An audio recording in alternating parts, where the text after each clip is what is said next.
Halo semuanya, perkenalkan nama saya Jennifer Esther Sarenisa dengan NIM 2302169. Dalam video kali ini saya akan menjelaskan tentang implementasi diagram UML dalam perancangan aplikasi data pasien rawat inap pada Puskesmas Lubuk Buaya. UML adalah bahasa standar yang digunakan untuk memvisualisasikan, merancang, dan mendokumentasikan sistem perangkat lunak. Secara sederhana, UML membantu kita menggambarkan bagaimana suatu sistem bekerja sebelum benar-benar dibuat dalam bentuk kode. Kita masuk dalam latar belakang, Puskesmas Lubuk Buaya mengalami kendala dalam pelayanan karena masih menggunakan sistem pencatatan manual dengan masalah utama yaitu redundansi data, terjadi penggandaan data pasien. Kemudian kehilangan kartu. Pasien sering lupa atau kehilangan kartu berobat, sehingga harus dibuatkan baru terus-menerus. Selanjutnya, lambatnya pelaporan. Proses pembuatan laporan memakan waktu lama dan rawan kesalahan. Solusinya, membangun aplikasi berbasis web yang dirancang menggunakan UML untuk mengotomatisasi pendataan. Untuk menjelaskan diagram UML-nya, saya menggunakan dua jurnal untuk melengkapi 10 diagram UML dari studi kasus aplikasi data pasien rawat inap pada puskesmas. Kita masuk dalam diagram yang pertama, yaitu use case diagram. Use case diagram dalam jurnal ini digunakan untuk menggambarkan bagaimana sistem aplikasi data pasien rawat inap berinteraksi dengan pengguna di luar sistem. Diagram ini berfokus pada fungsi utama sistem dan siapa saja yang terlibat dalam penggunaan sistem tersebut. Dalam sistem ini terdapat dua aktor utama, yaitu admin dan petugas. Admin memiliki peran yang lebih luas karena bertanggung jawab dalam mengelola sistem secara keseluruhan, seperti mengatur data pegawai, data obat, data informasi lainnya. Sementara itu, petugas lebih fokus pada operasional sehari-hari, seperti memasukkan data pasien dan mengakses laporan. Ketika seorang pengguna, baik admin maupun petugas, ingin menggunakan sistem, langkah pertama yang dilakukan adalah login. Setelah berhasil login, pengguna dapat mengakses berbagai menu sesuai dengan hak aksesnya. Use case diagram ini tidak menjelaskan bagaimana proses dilakukan secara detail. Ini hanya menunjukkan hubungan antara aktor dan fungsi sistem. Dengan kata lain, diagram ini memberikan gambaran umum tentang apa saja yang bisa dilakukan oleh pengguna dalam sistem. Selanjutnya kita masuk dalam diagram yang kedua, yaitu class diagram. Class diagram dalam jurnal ini menggambarkan struktur data yang digunakan dalam sistem serta hubungan antar data tersebut. Diagram ini sangat penting karena menjadi dasar dalam pembuatan database dan pengembangan aplikasi. Dalam sistem ini terdapat beberapa kelas utama, yaitu admin, pasien transaksi, detail transaksi, tenaga medis, dan ruangan.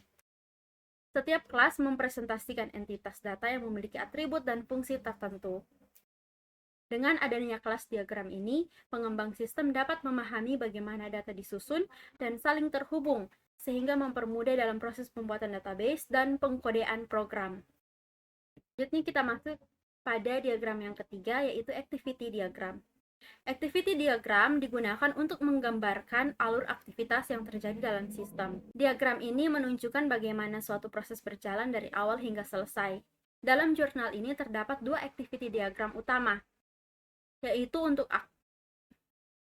untuk admin dan untuk petugas. Activity diagram ini sangat membantu dalam memahami bagaimana proses kerja sistem berlangsung secara keseluruhan. Diagram ini juga dapat digunakan untuk menemukan kemungkinan kesalahan atau kekurangan dalam alur sistem sebelum sistem benar-benar dibuat. Selanjutnya, sequence diagram. Sequence diagram dalam jurnal ini digunakan untuk menggambarkan interaksi antar objek dalam sistem berdasarkan urutan waktu. Diagram ini menunjukkan bagaimana pesan atau perintah dikirim dari satu objek ke objek lainnya secara berurutan. Itu terdapat juga sequence diagram untuk laporan, manajemen pegawai, berita, dan logout yang semuanya menggambarkan urutan interaksi antara pengguna dan sistem dalam berbagai skenario. Selanjutnya, collaboration diagram.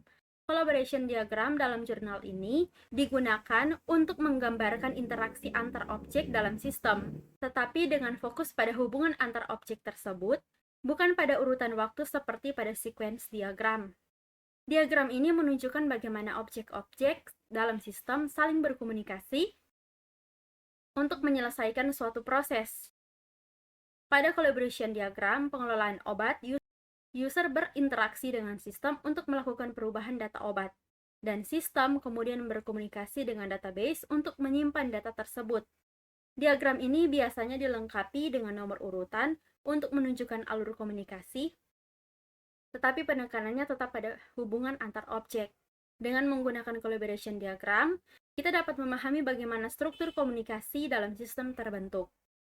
Selanjutnya, state chart diagram. State chart diagram digunakan untuk menggambarkan perubahan status atau kondisi dari suatu proses dalam sistem. Diagram ini sangat berguna untuk memahami bagaimana suatu objek berubah dari satu keadaan ke keadaan lainnya.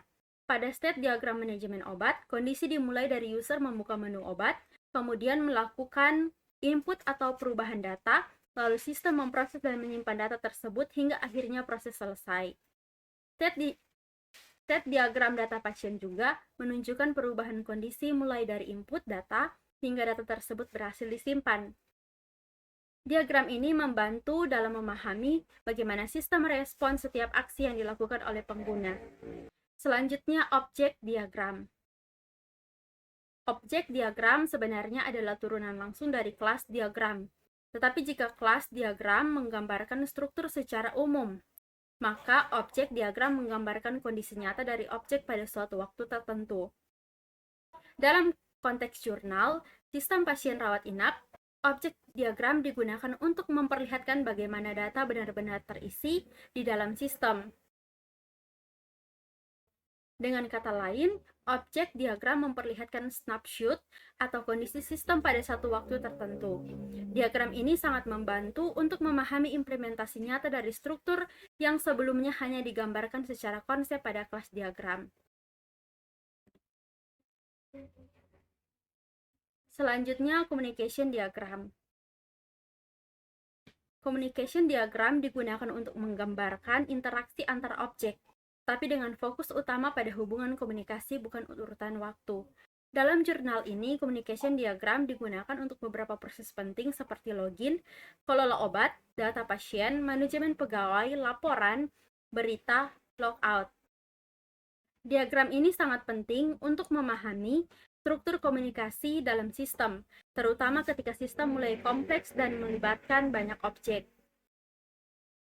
Selanjutnya, komponen diagram. Komponen diagram digunakan untuk menggambarkan struktur fisik dari sistem perangkat lunak, yaitu bagaimana bagian-bagian sistem dibagi menjadi komponen-komponen yang lebih besar. Dalam konteks jurnal ini, walaupun tidak digambar secara eksplisit seperti diagram lain, kita bisa memahami komponen diagram dari sistem yang dibangun. Diagram ini penting karena membangun developer memahami bagaimana sistem dipecah menjadi bagian-bagian yang dapat dikembangkan secara terpisah, namun tetap saling terintegrasi. Selanjutnya, deployment diagram. Deployment diagram digunakan untuk menggambarkan arsitektur fisik sistem, yaitu bagaimana perangkat keras dan perangkat lunak saling berhubungan dalam implementasi nyata. Deployment diagram ini menunjukkan bagaimana sistem benar-benar dijalankan di dunia nyata, bukan hanya dari sisi logika program. Sebagai kesimpulan, berdasarkan studi kasus yang dilakukan pada Puskesmas Lubuk Buaya, dapat disimpulkan bahwa sistem pencatatan manual yang dilakukan sebelumnya menimbulkan berbagai permasalahan, seperti terjadinya redundasi data, kehilangan kartu pasien, serta proses pembuatan laporan yang lambat dan kurang akurat.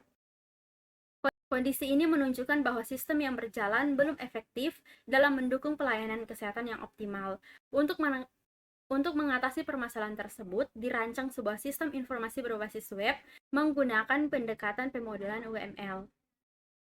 Secara keseluruhan, penerapan UML dalam perancangan sistem ini mampu menghasilkan desain sistem yang lebih terorganisir, mudah dipahami, serta siap untuk diimplementasikan.